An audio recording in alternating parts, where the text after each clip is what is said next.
Buongiorno, ben ritrovati in un appuntamento con l'informazione di Telefriuli. Lunga relazione nell'aula del Consiglio regionale da parte del Presidente Massimiliano Fedriga e del Vice Riccardo Riccardi in merito alla campagna vaccinale. Da domani aprono le agende per le prenotazioni per le persone fragili e per quanti hanno tra i 75 e i 79 anni. Appello anche alle opposizioni, stop alle polemiche.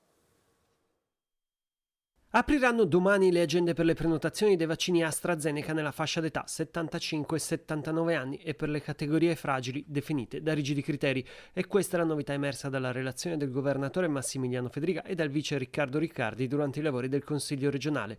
Nel dettaglio dei numeri è entrato lo stesso Riccardi, il quale parla oggi di una riduzione dei contagi passati dal più 57% al 2%, con un'aspettativa nella riduzione della pressione ospedaliera, vero problema in questo momento. Sul fronte delle dosi di vaccino, ha confermato Fedriga, è attesa in giornata una circolare del generale Figliuolo che toglie il vincolo del 30% dell'accantonamento delle dosi per le seconde inoculazioni, il motivo per cui, hanno attaccato presidente e vice, tenevamo le scorte da parte, non, come qualcuno ci ha accusato, per non fare i vaccini. Riccardi ha dato anche qualche numero sull'adesione dei medici di medicina generale alla campagna vaccinale, con il 100% a Coedroipo e appena il 30% nella bassa friulana, mentre nel resto dei territori è compreso fra il 70 e l'80%. Fedriga, nella conclusione della sua relazione, ha chiesto alle opposizioni di collaborare. Abbiamo fatto scelte difficili e impopolari, cercando di ascoltare tutti, anche chi protesta per la DAD che incontrerò in settimana, ma ora chiedo a tutti un forte senso di responsabilità. Fedriga ha lanciato anche l'appello ad aumentare i ristori. Ad aprile, ha concluso il presidente, confido di avere un calo dei contagi e di poter iniziare a tornare alla normalità. Entro 24 ore 1 milione di dosi Pfizer alle regioni. La rassicurazione del commissario straordinario per l'emergenza Covid, Figliuolo, dopo le preoccupazioni per i ritardi nelle forniture e per la conseguente lentezza del piano vaccini. Nel corso di un vertice con il Premier Mario Draghi e il capo della Protezione Civile Ciurcio, Figliuolo ha comunicato che entro 24 ore saranno distribuite alle regioni 1 milione di dosi Pfizer e alla fine del primo trimestre saranno 14 milioni. Il Presidente del Consiglio spinge per un maggior coordinamento tra le regioni nella somministrazione. Intanto Italia, Germania, Francia e Spagna elaborano insieme una strategia da presentare a Bruxelles. L'obiettivo è creare un asse che incalzi la Commissione sia nella pretesa del rispetto dei contratti con le aziende farmaceutiche sia nella produzione dei sieri.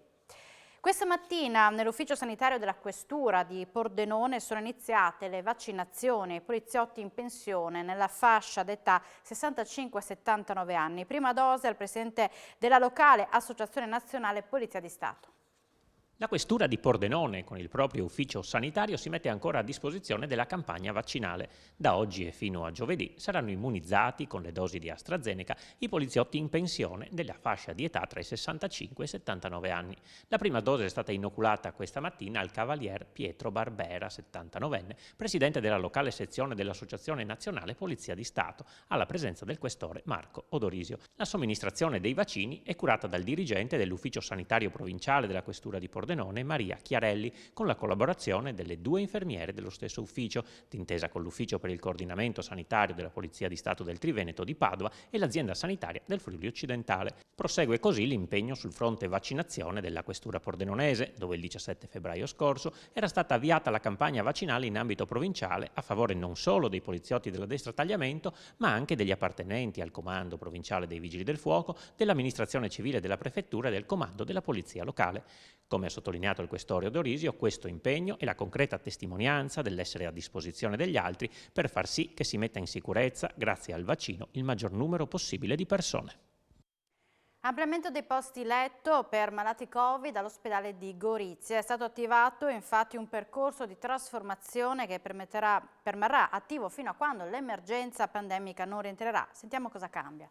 Considerato l'aumento dei ricoveri per Covid, dal 26 marzo e fino a quando non calerà la pressione ospedaliera, l'attività dell'ospedale di Gorizia venne riorganizzata trasformando gli attuali 8 posti letto di terapia intensiva in 14-16 posti letto di semi-intensiva Covid.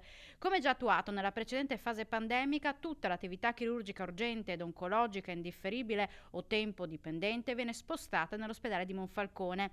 Rimarranno attivi a Gorizia gli ambulatori divisionali, la sala gessi e tutte le consulenze per i reparti e per il pronto soccorso nella fascia dalle 8 alle 20, con attivazione della reperibilità nel restante orario.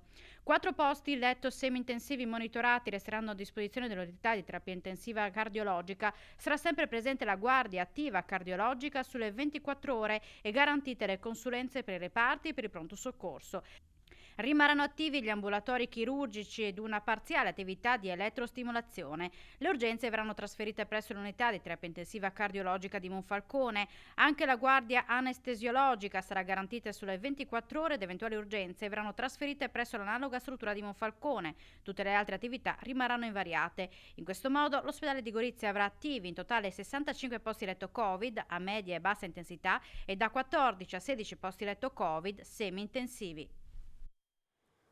Un accordo straordinario che consente di sbloccare fondi per milioni di euro e di rilanciare Aquileia anche attraverso una migliore fruizione dei suoi siti archeologici. A parlare il sindaco di Aquileia, Emanuele Zorino, che commenta con grande soddisfazione l'accordo di collaborazione amministrativa sottoscritto tra la Regione e il Ministero della Cultura. L'accordo firmato ieri dalla Regione con la Soprintendenza, col Ministero della Cultura e con il Segretariato regionale è un accordo effettivamente storico. È stato detto bene, insomma, si parla di un patrimonio di investimento di oltre 13 milioni di euro, a cui in realtà si potranno sommare altre diciamo, risorse che sono chiaramente in questo momento concentrate su Aquileia. L'intuizione della Regione Friuli Venezia Giulia che ha risposto prontamente a una richiesta fatta dalla soprintendenza va verso una via virtuosa, ovvero una collaborazione fra gli enti. L'ufficio unico avrà sede ad Aquileia e diciamo, sarà composto il suo interno da dipendenti che vengono da realtà regionali e dalla soprintendenza in collaborazione con logicamente anche l'ufficio tecnico del comune di Aquileia. Tutto ciò porterà a un fluidificarsi, voglio dire, di quelle che sono le azioni a livello dei lavori. Per Aquileia questo strumento rappresenta un upgrade perché si trova tante volte a dover affrontare tutta una serie di appunto di burocrazie che non sono quelle di una classica città. Quindi applicare questo tipo di strumento all'interno della città è sicuramente una sperimentazione molto interessante e che sicuramente porterà dei suoi benefici. Esordisce giovedì 25 marzo con la conferenza di Don Alessio Geretti il progetto della Fondazione De Claricini Dorpacher dedicato ai 700 anni della morte di Dante Alighieri.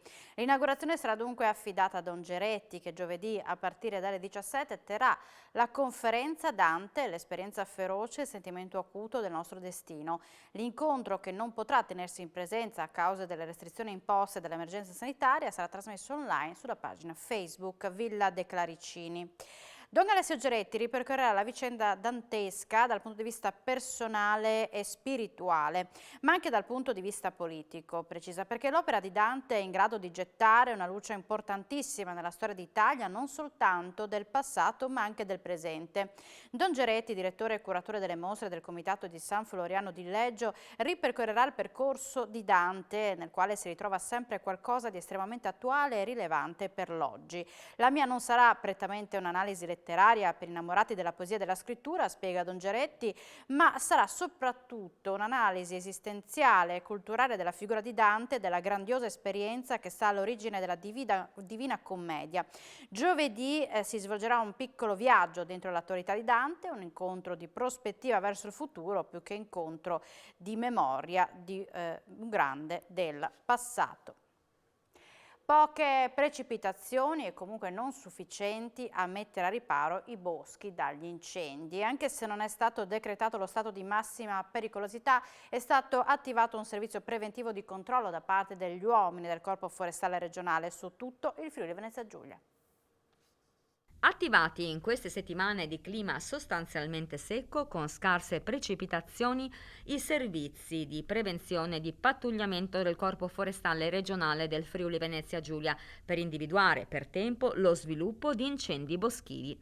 Il delicato passaggio che segna la scomparsa della neve con conseguenze presenza di erba secca facilmente infiammabile mette a rischio in particolare i versanti sud delle alture, ma anche diverse aree del Carso. Per questo una pattuglia composta da 2 uomini è in servizio costante nei pomeriggi per il monitoraggio delle aree a maggiore rischio incendio boschivo. Operano a Pordenone, Tolmezzo, Trieste e Gorizia. La situazione non è ancora giunta allo stato cosiddetto di massima pericolosità, decretata dal direttore del Servizio Forestale della Regione. Il mese di marzo è il più delicato, per cui è possibile che il servizio preventivo si estenda anche alle ore della mattina, in particolare dalle 9 alle 14, spiega il commissario del Corpo Forestale Livio Saverio. La pericolosità comincia a calare quando la vegetazione secca lascia spazio alla crescita di piante primaverili e in generale a un rinverdimento dei versanti. Nel caso venga decretato lo stato di massima pericolosità, scatta il divieto di abbruciamento, ovvero il divieto di pulizie con il fuoco delle campagne, normalmente utilizzato per pulire i fondi. Sempre in questo caso le sanzioni, in caso di trasgressione, vengono inasprite.